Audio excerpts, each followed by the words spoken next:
কই গো? আজ মনে হচ্ছে রাজসভায় যাওয়ার কোনো তাড়া নেই। হ্যাঁ, না, আজ শরীরটা কেমন যেন ম্যাচ ম্যাচ করছে। শরীরের আর কি দোষ? হ্যাঁ, রাজসভায় যাচ্ছ আর বসে বসে মাছি তাড়াচ্ছ। গায়ে গতরে খাটলে তবে তো শরীরের আড় ভাঙবে। হ্যাঁ, দাও দাও দাও, তুমিও খোঁটা দাও। তুমি এবার বাদ যাও কেন? ও, আর সবাই যাই বলুক, আমি বললি দোষ না? ব্যাস, এবার যত দোষ নন্দ ঘোষ। ও দাদু, তুমি নাকি আবার আমাদের ডেকে পাঠিয়েছ?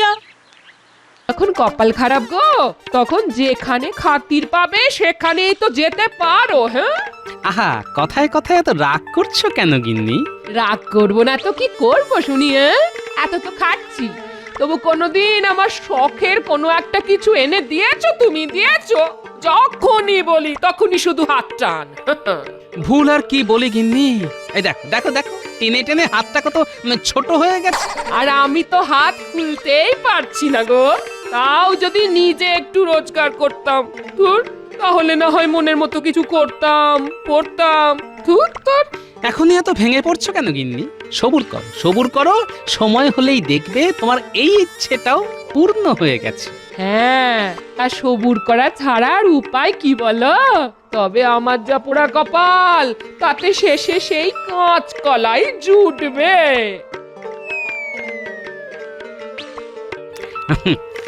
তবে মন মেজাজ যেমনই থাক, গিন্নির রান্না কিন্তু একেবারে কথা বলে।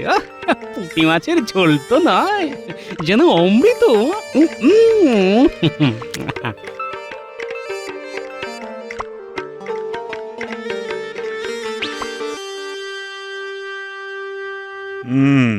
সকাল পেরিয়ে বিকেল হয়ে গেল, কিন্তু এখনো তো কিছুই ভাবতে পারলাম না। আপনি মিছিমিছি এত কি ভাবছেন মহারাজ? আর আমি থাকতে আপনি এত ভাববেনই বা কেন?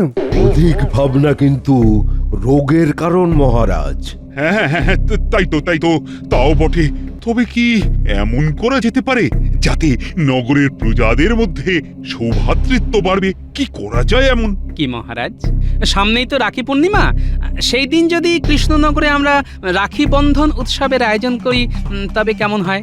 দারুণ দারুণ হয়, মানে এটা তো দারুণ একটা ব্যাপার। এইভাবেই তো আমরা নগরবাসীকে ভালোবাসার বাঁধনে বাঁধতে পারি। প্রস্তাব তো অতি উত্তম, কিন্তু এত রাখি সংগ্রহ করবেন কোথা থেকে মহারাজ? হ্যাঁ হ্যাঁ, তাই তো, এটাও তো বেশ ভাবনার বিষয়। সেটারও সমাধান আছে মহারাজ। আপনি শুধু কাঁচামালের যোগান দিন, মানে ওই রঙিন কাপড়, পুঁথি আর সুতোর। বাকি কাজ গ্রামের মহিলারাই করে ফেলবে। গ্রামের মহিলারা বানাবে রাখি? এটা কি মামার বাড়ির আবদার নাকি?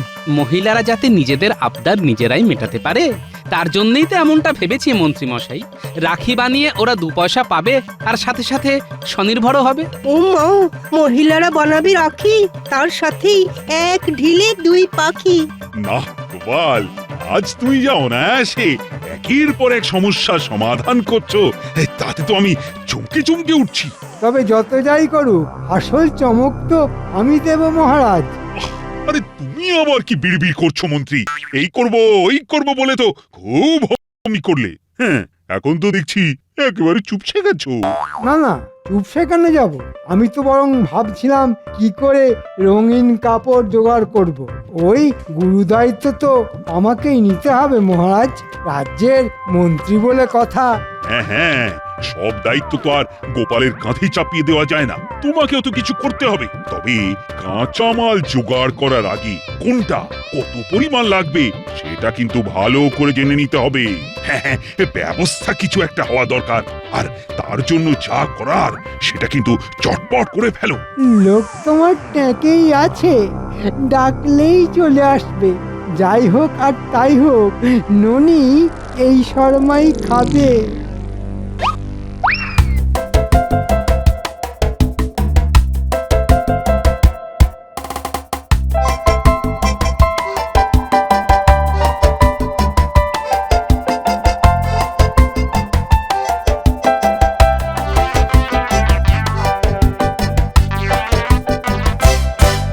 পাকালো কাণ্ডে বলে মন্ত্রী সেই যে হাওয়া হলো, তার তো আর কোনো পাত্তাই নেই। থাক না মহারাজ, নেই যখন তখন আর হাওয়া বাতাস ডেকে এনে আর কাজ কি? কাজ আছে কি নেই সে আর তুমি কি বুঝবে গোপাল? সে তো যার বোঝার কথা তিনি বুঝবেন, মানে মহারাজ বুঝবেন। এই তো মন্ত্রী এসে গেছে। কিন্তু কই মন্ত্রী, তোমার সেই লোক কোথায়? নাকি তুমি লোক খুঁজতে গিয়ে ওই যাকে বলে একেবারে লেজে গোবরে হয়ে গেছে? কি যে বলেন মহারাজ, এই সামান্য কাজ করতে গিয়ে লেজে গোবরে হব? আমি সে বান্দাই নই। কথাবার্তা শুনে তো মনে হচ্ছে বেটা নির্ঘাত কোনো ধান্দা করেছে। রাজার রাজা মহারাজ কৃষ্ণচন্দ্রকে আমার প্রণাম। মানে ব্যাপারটা একটু বাড়াবাড়ি হয়ে গেল না? একটু কি বলছেন মহারাজ, বড্ড বেশি বাড়াবাড়ি হলো। অতি ভক্তি চোরস্য লক্ষণম। তেলপাট যখন হচ্ছে তখন মন্দ কি মহারাজ? না না, তুমি যেমন চালাচ্ছ তেমন চালিয়ে যাও ভাই। না না না না, এই রাজা প্রজা ছেড়ে তুমি কাজের কথাটা বলো দেখি। ঠিক কতটা কি কাপড় লাগবে রাখি বানাতে? মাপের কোনো গড়বড় হবে না, আমি একেবারে মেপে মেপে পা ফেলি মহারাজ। একেবারে 100 গজ কাপড় লাগবে। এই যে তুমি যা বলেছো একদম ঠিক বলেছো তো? মানে মাপে কোনো হেরফের হবে না তো? একেবারে 100% ঠিক বলেছি মহারাজ। বাছাধন মনে হচ্ছে বেশ ভালো করে ঘষা মাজা করে হাজির হয়েছে। আমার মনে হচ্ছে মহারাজের বোধহয় বুঝতে কিছু অসুবিধা হচ্ছে। তুমি না হয় একটু পরিষ্কার করে এই ব্যাপারটা বুঝিয়ে দাও। হ্যাঁ, বেশ ভালো করে মানে ছেড়ে কাশো দেখি। ঝাড়াঝাড়ির কিচ্ছু নেই মহারাজ।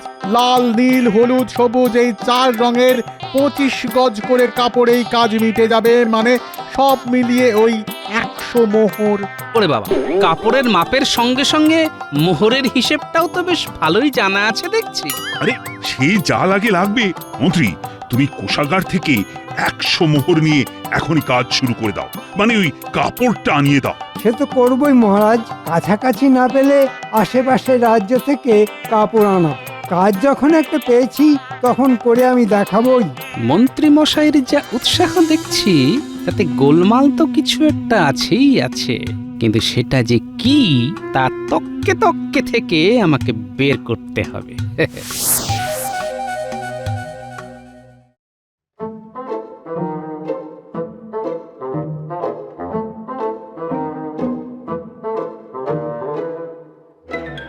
এতক্ষণে সময় হলো তোদের? হ্যাঁ, এদিকে দাঁড়িয়ে থেকে থেকে আমার যে হাড়ে দুব্বো ঘাস গজিয়ে গেল সে খেয়াল আছে?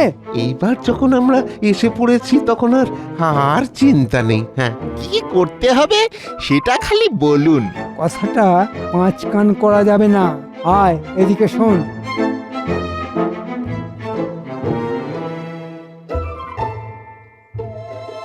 এই মরেছে, এ আবার কেমন কাজ? এটা কাজ না অকাজ? তবে মনে রাখিস, কাজটা করতে পারলে কিন্তু ভালো মাল করিয়াছে। তাহলে চল, হ্যাঁ, ওই জোগাড় যন্ত্র করে আনি। কি বলিস বটা? হ্যাঁ, ইচ্ছে থাকলেই উপায় আছে। হ্যাঁ, আর কোনো চিন্তা নেই, ওদের ঘাট যখন কাত হয়েছে তখন কাজ আমার হবেই হবে। ওহ, এই তালে মনে হচ্ছে বেশ কিছু কামিয়ে নেওয়া যাবে। সবই তো হলো, এবার আমার ভাগের ভাগটা হালকা করুন মন্ত্রী মশাই। মদন, ভাগের ভাগ নেবার জন্য যেন একেবারে ছিনে জোঁকের মতো লেগে রয়েছে। ওরে বাবা, আমিও পালিয়ে যাচ্ছি না, আর ওই পাওনাও পালাচ্ছে না। তাই অত তাড়াহুড়োর কিছু নেই, যথা সময়ে ঠিক পেয়ে যাবি। কিন্তু সেই যথা সময়টা কখন আসবে মন্ত্রী মশাই? আমার কাজ তো শেষ। দেখ মদন, এখন কাজে ঢের বাকি। এখন দূর দূর থেকে কাপড় আনিয়ে সেগুলো বাড়ি বাড়ি পৌঁছে দিতে হবে। তাই আমার করে মাথাটা গরম না করে যা, অপেক্ষা কর।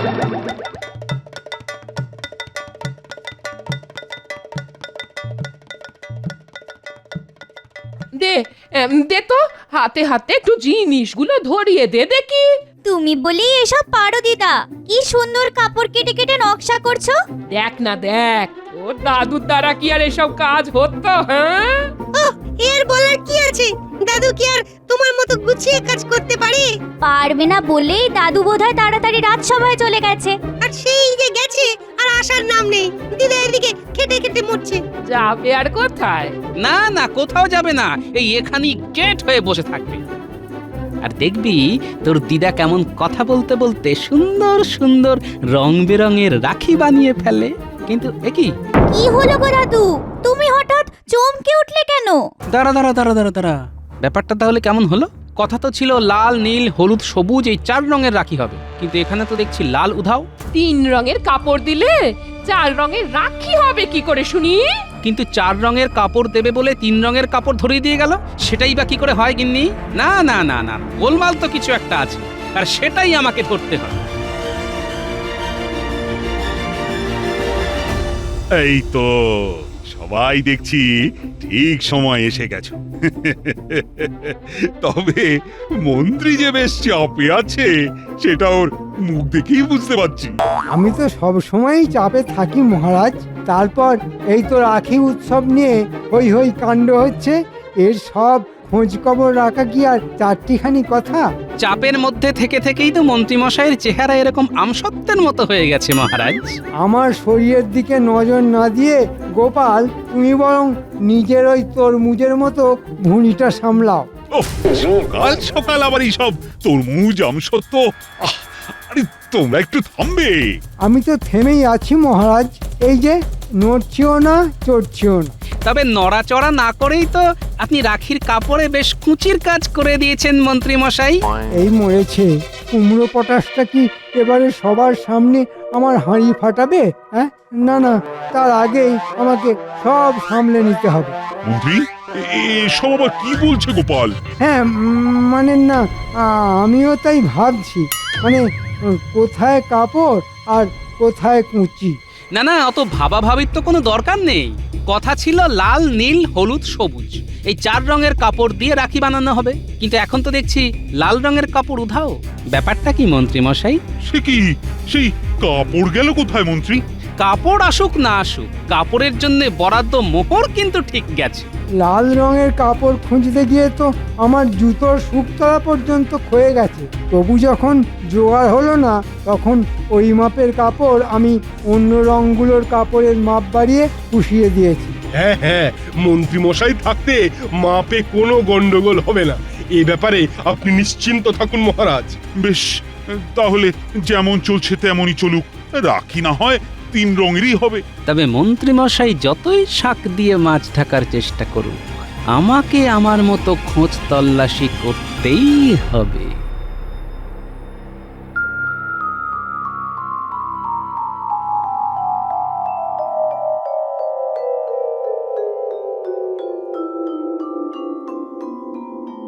এ কই গো? আজ মনে হচ্ছে রাজসভায় যাওয়ার কোনো তাড়া নেই। হ্যাঁ, না, আজ শরীরটা কেমন যেন ম্যাচ ম্যাচ করছে। শরীরের আর কি দোষ? হ্যাঁ, রাজসভায় যাচ্ছ আর বসে বসে মাছি তাড়াচ্ছ। গায়ে গতরে খাটলে তবে তো শরীরের আড় ভাঙবে। হ্যাঁ, দাও দাও দাও, তুমিও খোঁটা দাও। তুমি এবার বাদ যাও কেন? ও, আর সবাই যাই বলুক, আমি বললি দোষ না? ব্যাস, এবার যত দোষ নন্দ ঘোষ।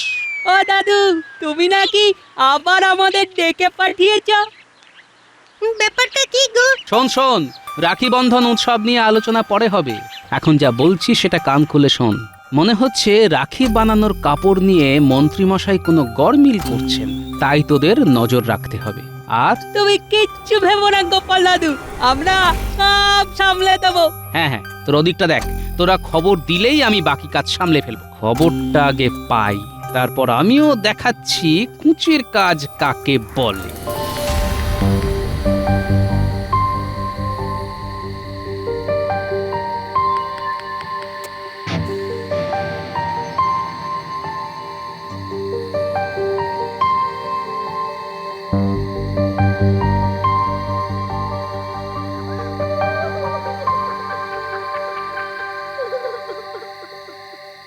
এই মরেছে, এই ভরা সন্ধ্যায় কে আবার কাঁদতে বসলো?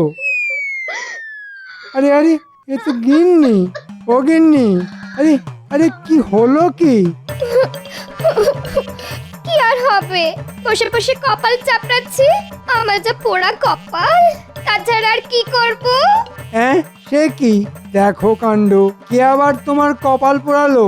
আর যদিও বা পোড়ায়, পোড়ানোর আর জায়গা পেল না, শেষে কিনা তোমার কপাল। কে কপাল পোড়ালো যেন কিছু জানেন না? তুমি থাকতে আর কারোর দরকার কোথায়? মনে হচ্ছে তোমার মাথার পোকাগুলো আবার নড়ে উঠেছে, তাই আবার হাবিজাবি বলতে শুরু করেছো। হাবিজাবি তো হবেই, এখন তো তোমার সবই হাবিজাবি লাগবে।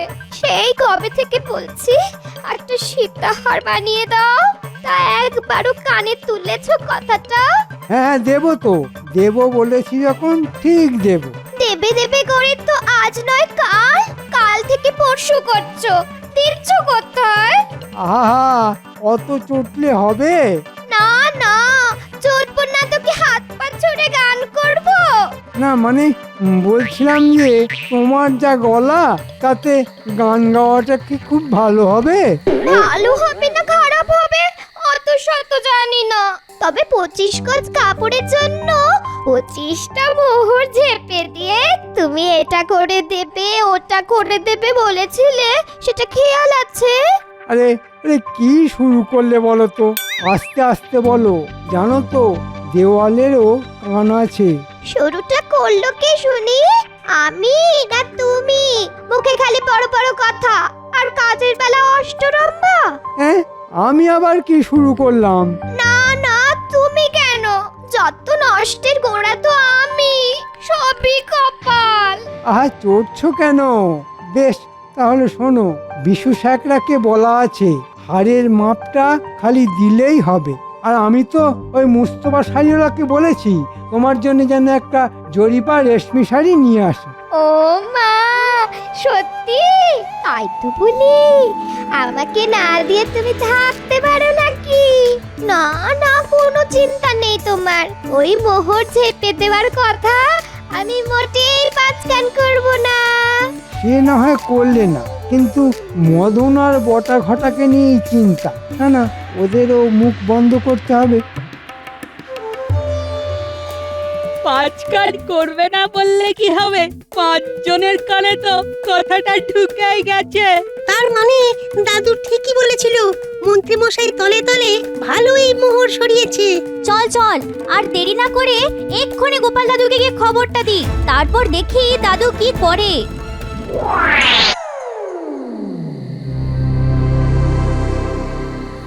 চাঁদ উঠেছে, ফুল ফুটেছে, কদম তলায় কে, হাতি নাচছে, ঘোড়া নাচছে, সোনা মনির বে। বলি ব্যাপারখানা কি গো? খুব যে বিয়ের গান হচ্ছে। আহা, গানই তো করছি, আমি কি আর সত্যি সত্যি বিয়ে করছি নাকি গিন্নি? বিয়ে করার খুব শখ মনে হচ্ছে। বলি বুড়ো বয়সে কি তোমার ভীমরতি ধরেছ নাকি? হ্যাঁ, না না, ধরবে আবার কি, আমি তো সব ছেড়ে ছুড়ে দিয়ে বসে আছি। একদম না, ছাড়লে কিন্তু মোটেই চলবে না দাদু, তোমাকে তো বরং কেক করে গিয়ে ধরতে হবে। না হলে মন্ত্রী মশাই 25টা মোহর দিয়ে এটা ওটা কিনে সব ফাঁকা করে দেবে। আহা, ওরকম ছুঁড়ে ছুঁড়ে কথা না বলে কি হয়েছে সেটা একটু গুছিয়ে বল দেখি। বেশ, আমি বলছি, তাহলে মন দিয়ে শোনো। তবে 25 গজ কাপড়ের জন্য 25টা মোহর ঝেপে দিয়ে তুমি এটা করে দেবে ওটা করে দেবে বলেছিলে, সেটা খেয়াল আছে? আরে আরে কি শুরু করলে বলো তো? তুমি কেন? যত নষ্টের গোড়া তো আমি, সবই কপাল। আহা, চড়ছো কেন? বেশ, তাহলে শোনো, বিশু স্যাকরাকে বলা আছে হাড়ের মাপটা খালি দিলেই হবে। আর আমি তো ওই মুস্তফা শাড়িওয়ালাকে বলেছি তোমার জন্য যেন একটা জরিপা রেশমি শাড়ি নিয়ে আসে। বলিস কি? তাহলে তো এক্ষুনি সবাইকে খবর দিতে হবে। না না, কাল সকালেই হাটে হাঁড়ি ভাঙতে হবে। ওই গো গিন্নি, বলি সকালবেলা থেকেই কি খালি পেটে থাকতে হবে? না না, খালি পেটে কেন থাকবেন? আপনি আমাদের হাত ভরালে আমরাও আপনার পেট ভরিয়ে দেব। হাত খালি থাকলে পেটও খালি থাকবে। কিন্তু আমার ভাগের ভাগ এক্ষুনি বুঝিয়ে না দিলে আমি আপনাকে ছেড়ে কথা বলবো না, সব কথা মহারাজের কানে তুলবো। এই মরেছে, এরা যে সব দল বেঁধে এসে ভাগ চাইছে, এবার কি এদের জ্বালায় পাঁচতারি গোটাতে হবে? আমিও চলে এলাম মন্ত্রীমশাই। শুনলাম আপনি নাকি আমাকে ছেড়ে অন্য কারোর কাছে গিন্নি মায়ের গয়না বানানোর তোড়জোড় করছেন। আমিও তো তাই শুনলাম। আমার শাড়ি নাকি আপনার না পছন্দ। আমি তো তাই গাড়িতে মাল বোঝাই করেই চলে এসেছি। তোমরা শুনলে? কোথা থেকে শুনলে? কে তোমাদের মাথাটা গুলিয়ে দিল বলো তো? এই অধম ছাড়া আর কে এই কাজের কাজটা করবে মন্ত্রী মশাই? আমি তো সবাইকে গিয়ে বললাম, এক্ষুনি না এলে মন্ত্রী মশাই ওই 25 মোহর অন্য কোনো ভাবে সাবার করে দেবে। আর ভাগ্যিস গোপালই কাজের কাজটা করেছিল, তাই তোমার এই বাটপারি আজ আমি একেবারে হাতে নাতে ধরতে পারলাম। না হলে তুমিও তো আমায় টুপি পরিয়ে দিয়েছিলে। না মানে, হ্যাঁ মানে আমি তো ভেবেছিলাম মানে। কোনো মানে নয়, ওই 25টা মোহর মানে ফেরত দেবে। আর কাল রাখি বন্ধন উৎসব, তোমার দায়িত্ব হলো নিজের খরচে মতিচুর মিঠাই বিতরণ করবে সমস্ত নগরবাসীর মধ্যে। আমি মারা পড়ে যাব মহারাজ, আমি মারা পড়ে যাব। এবার মতো আমায় ছেড়ে দিন, আমার ভিটে মাটি চাঁটি হয়ে যাবে। আমায় ছেড়ে দিন না, আমায় ছেড়ে দিন না। না, এবারে একটা কাজের কাজ হয়েছে। কাপড় ঝাঁপি করে রাখির রঙে ফাঁকি দিতে গিয়ে মন্ত্রী মশাই একেবারে কাপড়ে চোপড়ে হয়ে গেছেন।